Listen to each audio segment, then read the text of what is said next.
If you enjoyed this gameplay, don't forget to drop a like and subscribe. Now let's dive deeper into the setting and lore of the Aquaman game, exactly how I imagine it. First off, let me make one thing clear. Arthur Curry's origin stays true to the canon. If you've watched a movie starring Jason Momoa or read even a few comic books, you'll recognize the core is untouched, but the vibe, the storytelling, and the tone completely reimagined. The game starts with Arthur in a very different place than we're used to. He's no longer the king of Atlantis. Born to lighthouse keeper Tom Curry and Queen Atlanta, Arthur is a half-blood prince. And years ago, he was exiled from Atlantis during his teenage years, stripped of the throne. Even though he knows he's the rightful heir, he doesn't want it anymore. He's done with court politics, betrayal, and war. What he craves now is peace, a simple, human life.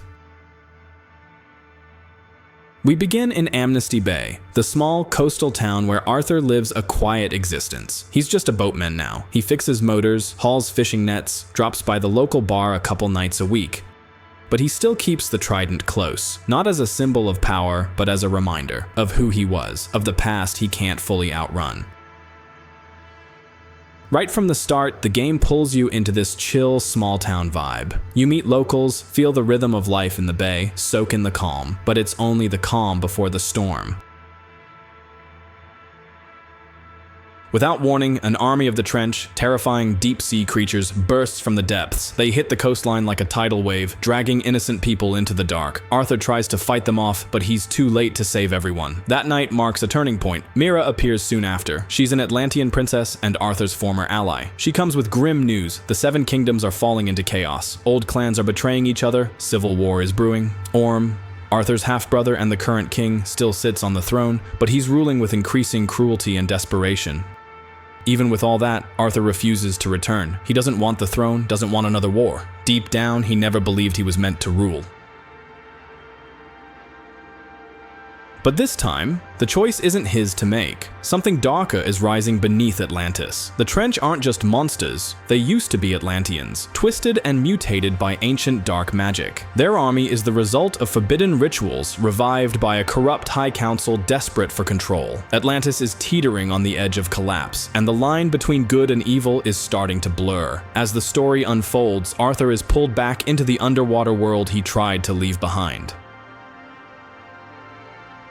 We'll face iconic Aquaman villains from the comics, each appearing as a major boss fight, like what Insomniac did with the Sinister Six in Spider-Man. We're talking Black Manta, Scavenger, Kordax, and King Shark. Each boss will be tied to a major story chapter and have their own distinct movesets, personalities, and environments. Picture battling Black Manta in a half-sunken shipyard during a storm, or facing Kordax in a crumbling temple of an ancient aquatic race. But two main villains take center stage. First, there's the Dead King, a terrifying undead monarch from the deep, risen to reclaim his throne. He's part ghost, part necromancer, clad in ancient armor and soaked in decay. Then there's Orm, who at first fights beside Arthur as an ally, only to betray him when power becomes too tempting. He makes a pact with the Dead King, igniting the conflict and setting his sights on wiping out the last heir to the throne.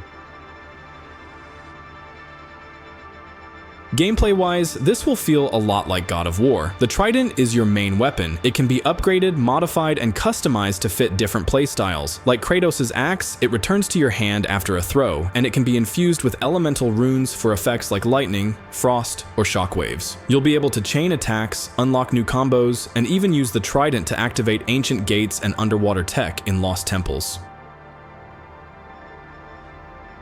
The world is an open world with linear structure. You'll explore underwater kingdoms, coastal outposts, sunken ruins, and jagged reef zones. Atlantis will serve as the main hub, complete with massive royal halls, clan-controlled districts, and a sharp contrast between its golden elite and the dark underbelly. But we'll also visit other DC locations like Zeeble and even Necrus, the cursed black city beneath the sea, home to ghosts and mutated outcasts.